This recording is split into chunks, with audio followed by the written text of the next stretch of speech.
Hello friend, नमस्कार। आप सभी जुड़े हुए हैं सोम एकेडमी यूट्यूब चैनल के साथ। दोस्तों, शिक्षक भर्तियों को लेकर के जिस तरीके की जो है न्यूज़ सामने आ रही है लगातार के आपकी वैकेंसीज आने वाली हैं। पिछले विगत वर्षों से जो वैकेंसीज आई नहीं हैं और कुछ आई हैं तो उनके अभी तक कोई परिणाम वगैरह नहीं आए हुए हैं, जिसको लेकर के छात्रों में जो है लगातार आक्रोश बना हुआ है। जिस तरीके से एसएससी और रेलवे के जो है प्रोटेस्ट चल रहा है, उसी प्रकार से हम जो हैं टीचर भर्ती के खिलाफ भी प्रोटेस्ट करेंगे।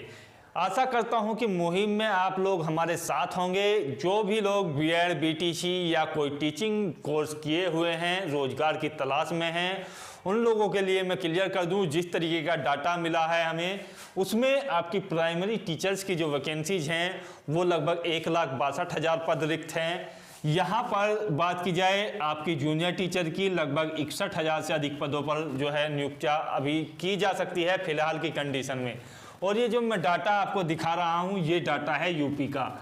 यूपी के अंदर ही, अकेले स्टेट्स के अंदर ही इतनी ज़्यादा नियुक्तियाँ हैं। यूपी टीजीटी की बात की जाए तो देखिएगा 2016 से कोई भर्ती यहाँ पर नहीं आई है। जूनियर की यदि बात की जाए तो 2007 से कोई भर्ती नहीं आई है। पीजीटी की यदि बात की जाए तो यहाँ पर देखिएगा 17,000 लगभग पद खाली हैं, जो 2016 के बाद कोई भर्ती नहीं आई है। प्रिंसिपल के भी लगभग 1,600 के आसपास पद खाली हैं। और विभिन्न विभाग में जहां पर बीएड और बीटीसी के अभ्यर्थियों को जो है लिया जाता है, चुना जाता है, वहां भी लगभग 11,000 के पद खाली हैं। ओवरऑल यदि बात की जाए तो लगभग 3 लाख के अप्रोक्सीमेट जो पद हैं यूपी के अंदर वो रिक्त हैं। यहाँ पर हमारा जो मुद्दा है वो स्पीक अप फॉर टीचर्स भर्ती के लिए है। तो आप सभी जो है यहाँ पर इस वीडियो को ट्विटर के माध्यम से, फेसबुक के माध्यम से, व्हाट्सएप के माध्यम से ज़्यादा मात्रा में शेयर करेंगे और अपनी राय भी जरूर देंगे, क्योंकि आप सभी समझ सकते हैं कि क्या आपका हो रहा है। जनवरी 2019 में आपका एग्जाम हुआ था 69,000 शिक्षक भर्ती के लिए। उसके बाद से जो है लगातार जो है आपका 6 जनवरी को ये आपका एग्जाम हुआ था और इसका जो रिजल्ट था वो भी आया था। लेकिन क्या हुआ कि आपकी जो है लगातार तारीख पे तारीख चल रही है, क्योंकि सरकार के पास जो है असली जो है मुद्दा नहीं है रोजगार देने के लिए, केवल आपको जो है भटकारा जा रहा है, आपको जो है देरी की जा रही है। नाम चारे को ये जो है नियुक्ति आपकी रखी गई थी क्योंकि इलेक्शन आपके सिर पर थे। अब यहाँ पर क्या हो रहा है कि आपकी जो नियुक्ति हुई थी इससे पहले की यदि बात की जाए 2018 की, तो उसमें जो थी 68,500 पद रिक्त थी जिसके लिए नियुक्ति के लिए आवेदन किए गए थे, जिसमें से लगभग जो है आपके 45,000 पद के आसपास ही भरे गए हैं। बाकी पद आपके कहाँ चले गए, कहाँ रिक्त रह गए? इससे पहले जो 10,500 के करीब जो है आपकी एलटी ग्रेड की आपकी भर्ती हुई थी, उसमें जो है इन लोगों ने लगभग 4,000 स्टूडेंट्स को चुना है और बाकी के लगभग 6,500 स्टूडेंट्स को जो है बाहर कर दिया है, क्योंकि कहा गया है कि आप जो है क्वालिफाई नहीं कर पाए हो। तो ऐसा दोस्तों नहीं होता है। कट ऑफ एक बनती है प्रारूप के अंतर्गत, उसमें जो है कम से कम मार्क्स वाले स्टूडेंट्स को लिया जाता है जब तक आपकी नियुक्ति के बराबर जो है कट ऑफ ना चली जाए। लेकिन लगातार नियम बदलते जा रहे हैं। एग्जाम से पहले नोटिफिकेशन में कोई स्पष्ट नहीं किया गया है कि आपकी जो मेरिट है वो 60% या 65% रखी जाएगी, और बाद में ये जो मेरिट है 60-65% रख दी गई। वेटेज के नाम पर जो है यहाँ पर ड्रामा किया गया था, ना किसी को कुछ दिया गया है, ना किसी से कुछ जो है जानकारी मिली है इसके बारे में। केवल एक दिखावा रखा गया है। बात की जाए 2016 की, आपकी जो यहाँ पर रखी गई थी टीजीटी, पीजीटी की वैकेंसी आई थी और उसके लिए अभी तक कोई परिणाम, कोई रिजल्ट नहीं आया हुआ है।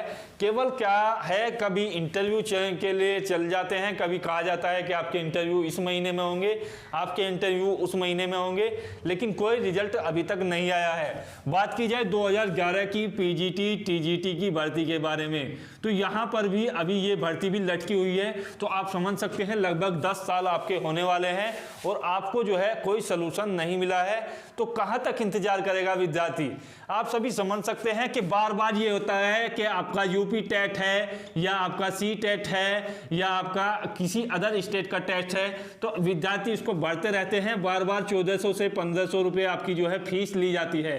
कभी आपका यूपी टेट आ जाता है, कभी सी टेट आ जाता है, कभी हरियाणा टेट आ जाता है, कभी बिहार टेट आ जाता है। इस तरीके से राज्य ने अपनी कमाई का जरिया अलग रखा है, केंद्र सरकार ने अपनी कमाई का जरिया अलग बना रखा है, जो है जनता को पूरी तरीके से लूटा जा रहा है। काफ़ी स्टूडेंट्स ऐसे हैं जिनकी एज जो है बढ़ चुकी है। विद्यार्थियों, आपको जो है समझना होगा, आप टीचर्स हैं, यदि आप आगे नहीं आओगे तो कौन आगे आएगा। आप सभी समझदार हैं। 5 सितंबर तक आपको इतना जो है इस तरीके के लिए प्रोटेस्ट करना है ताकि सरकार की कम से कम नींद खुल सके और वो इस भर्ती प्रक्रियाओं पर काम कर सके। कम से कम एक आयोग भी इन लोगों पर नहीं बना है अभी तक। आपको जो है जानकारी विदित होगी कि लगभग पिछले 2 वर्षों से जो है मूड बनाया हुआ है सरकार ने कि आपको जो है बहकाया दिया जाए आयोग के नाम पर। आयोग बताया गया है कि आपका उच्च शिक्षा, निम्न शिक्षा और प्राथमिक शिक्षा के लिए जो है अलग अलग आयोग बनेंगे। लेकिन क्या अलग अलग आयोग से जो है नियुक्तियां होने में कोई दिक्कत थी, जो अब सभी को कंबाइन कर करके एक आयोग बनाने की बात की जा रही है। तो ऐसा आयोग ना तो अभी तक बना है और बनने में शायद 2-4 साल 10 साल लग जाएं, तब तक आप कोई नियुक्तियां वगैरह या कोई भर्ती वगैरह नहीं निकालोगे। तो स्पष्ट है कि आपको जो है बेवकूफ़ बनाया जा रहा है और यहाँ पर केवल ठगी और ठगी की जा रही है। किसी भी फॉर्म की जो फीस है वो यहाँ पर 700 से 800 रुपये से कम नहीं है। तो कम से कम आपकी जो फीस है ये रखी जाए कि यदि हम नियुक्तियाँ नहीं आते हैं तो कम से कम आपकी फीस ना ली जाए, और यदि नियुक्तियां आती भी हैं तो उसके लिए कम से कम 1 वर्ष के अंदर आपकी भर्ती जो है क्लियर होनी चाहिए। ऐसा नहीं है कि आप लगातार आपको जो है तारीख पर तारीख मिलती रहेगी। रोज की असमंजस की स्थिति है। कई लोगों ने जो है यहाँ पर फांसी खाई थी जब आपका जो है परिणाम जारी नहीं किया गया था 68,500 में भी, और कुछ लोगों को नियुक्तियां नहीं मिली थी जो योग्य थे। तो इस तरीके के जो है खबर के बाद भी जो है सरकार ने कुछ नहीं किया है और वो जो है अपनी कमाई का धंधा बनाए हुए है। बात करें एसएससी और रेलवे के बारे में, तो यहाँ पर देखिएगा आप सभी विजिट होंगे कि एसएससी और रेलवे में आपसे क्या किया गया है।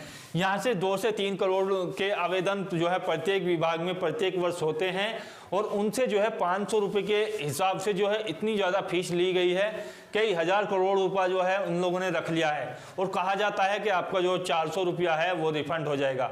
लेकिन आप ये बताइएगा, आज से 3 साल पहले भी आपका जो है फॉर्म भरा गया था, उसकी आपकी फीस क्या वापस हुई? किसी स्टूडेंट्स की फीस वापस नहीं हुई और ना आगे होगी। लेकिन हमारी मजबूरी है कि नियुक्तियां निकलेंगी तो हम क्या है करेंगे, अपना फॉर्म जरूर भरेंगे। और ये जो है क्योंकि हम सभी को जो है रोजगार की तलाश है। देश में रोजगारी के नाम पर काम बिल्कुल नहीं किया जा रहा है। बात की जाए यदि प्राइवेट सेक्टर की, तो आप सभी समझ सकते हैं कि 9 करोड़ लोग जो हैं बेरोजगार हुए हैं प्राइवेट सेक्टर में भी। सभी के लिए जो है रोटियों और दाने पाने की जो उनकी व्यवस्था है वो बिगड़ चुकी है और जो है अपनी लाचारी पर बेबस हैं सभी लोग। यदि इतना पढ़ने के बाद भी, बीएड करने के बाद भी, एक शिक्षक के क्षेत्र में जाने के बाद भी किसी विद्यार्थी को जो है अपनी मजबूरी इस तरीके से बयान करनी पड़े, भीख मांगनी पड़े, तो उसके लिए आप क्या कह सकते हो? इससे बुरे दिन और क्या आएंगे?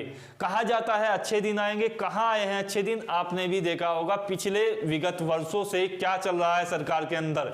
यदि आप भी जागरूक विद्यार्थी हैं, शिक्षक हैं या आप जो है अभिभावक हैं, जो भी इस वीडियो को देख रहा है, तो कम से कम इतना सवाल जरूर पूछेगा कमेंट्स बॉक्स में मन की बात के माध्यम से कि आपने दिया क्या है, या आपको इस वीडियो को जो है ज़्यादा से ज़्यादा मात्रा में शेयर करना है ताकि सभी विद्यार्थियों की जो विचारधारा है वो एक मत हो सके। और हम जो है इसके लिए लगातार आपके प्रयास करते रहेंगे और लगातार आप लोगों को जोड़ते रहेंगे। ऐसे काम नहीं चलने वाला है, घर बैठे आपको काम नहीं चलने वाला है। आपको जो है विरोध करना पड़ेगा, क्रांति लानी पड़ेगी, कुछ ना कुछ तो करना पड़ेगा, ऐसे आपका काम नहीं चलेगा। तो दोस्तों जागरूक हो जाओ और एक मत हो जाओ और सभी जो है इस सरकार के खिलाफ जो है रोजगारी के मुद्दे पर कम से कम बात करो। और ऐसे आपका काम नहीं चलेगा कि आपकी जो बड़बोलेपन जो आपको सरकार दिखा रही है, केवल जो बकवास की जा रही है, कुछ और नहीं है। नाम बदलने से कोई काम नहीं चलता है, काम बदलने से काम चलेगा। यदि इतनी ही कमी थी तो हमने आपकी सरकार क्यों बदली? तो कम से कम इसलिए तो आप जो है प्रयास कर सकते हो। इतनी ज़्यादा सीटें मिलने के बाद भी यदि सरकार कुछ नहीं कर सकती तो कभी नहीं कर सकती है। उसको जागरूक करने के लिए आप जो है विशेष हो।